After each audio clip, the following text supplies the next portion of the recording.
Tehran, Iran's supreme leader said Friday that demonstrations at home over the accidental downing of a Ukrainian airliner were unrepresentative of the Iranian people and accused the country's enemies of exploiting the disaster for propaganda purposes.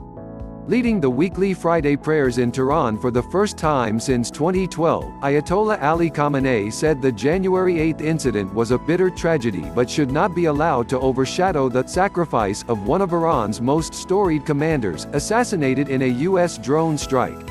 His sermon came after a traumatic month for Iran in which it approached the brink of war with the United States and mistakenly shot down the Ukrainian jet, killing all 176 people on board. The plane crash was a bitter accident, it burned through our heart, Khamenei said in an address punctuated by cries of death to America from the congregation.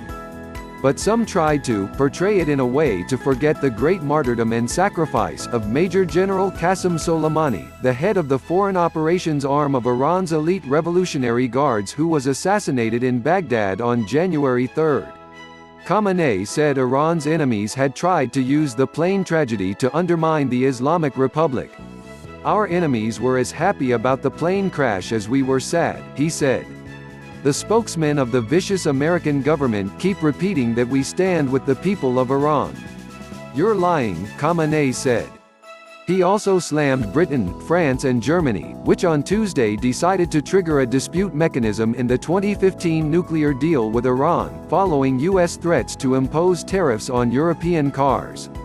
It has been proven now, after about a year, that they are, in the true sense of the word, America's lackeys, he said. President Donald Trump reacted by tweeting that Khamenei should watch his words.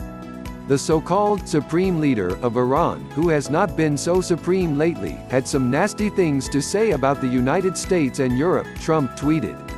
It has been proven now, after about a year, that they are, in the true sense of the word, America's lackeys, he said. President Donald Trump reacted by tweeting that Khamenei should watch his words.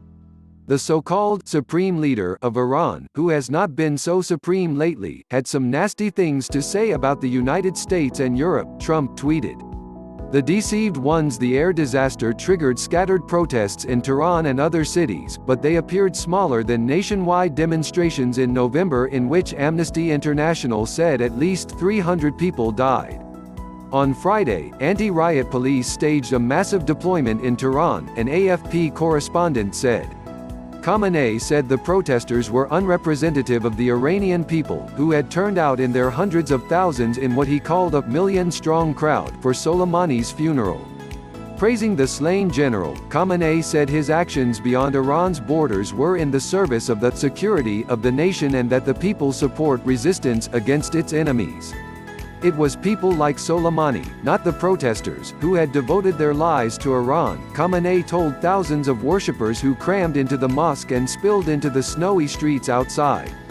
Divine help. Khamenei's sermon came at a tumultuous moment for Iran, which had seemed headed for conflict earlier in January after Soleimani was killed on January 3 outside Baghdad airport, prompting retaliatory strikes against Iraqi bases housing U.S. troops. Khamenei hailed the strikes as a sign of divine help. It was a strike to their reputation, to America's might. This cannot be compensated by anything. Sanctions cannot return the lost prestige of America, he said. The animosity between Washington and Tehran has soared since U.S. President Donald Trump unilaterally withdrew from a landmark nuclear deal in 2018 and reimposed biting sanctions. Russian Foreign Minister Sergei Lavrov on Friday urged a de-escalation of the tensions and an end to the constant threats. The plane tragedy is a very serious red flag and signal to start working on de-escalation and not on constant threats and combat aviation flights in this region, Lavrov said. Iran's Foreign Minister Mohammad Javad Zarif said Friday he had met his Canadian counterpart François-Philippe Champagne in Oman to discuss cooperation among nations affected by the disaster.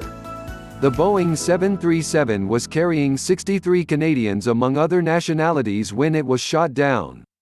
Politicization of this tragedy must be rejected. Focus on victims' families, Zarif tweeted. Canadian Prime Minister Justin Trudeau urged Iran to hand the plane's black boxes to France, saying it has one of the few laboratories capable of properly examining them. In June 2019, Iran and the United States had also appeared to be on the brink of direct military confrontation after Tehran shot down a U.S. drone it said had violated its airspace. Trump said he called off retaliatory strikes at the last minute. President Hassan Rouhani said Thursday that Iran was working daily to prevent military confrontation or war, and maintained that a dialogue with the world was still possible. Please subscribe our YouTube channel Listen News here. If you like the video, please like, comment and share the video.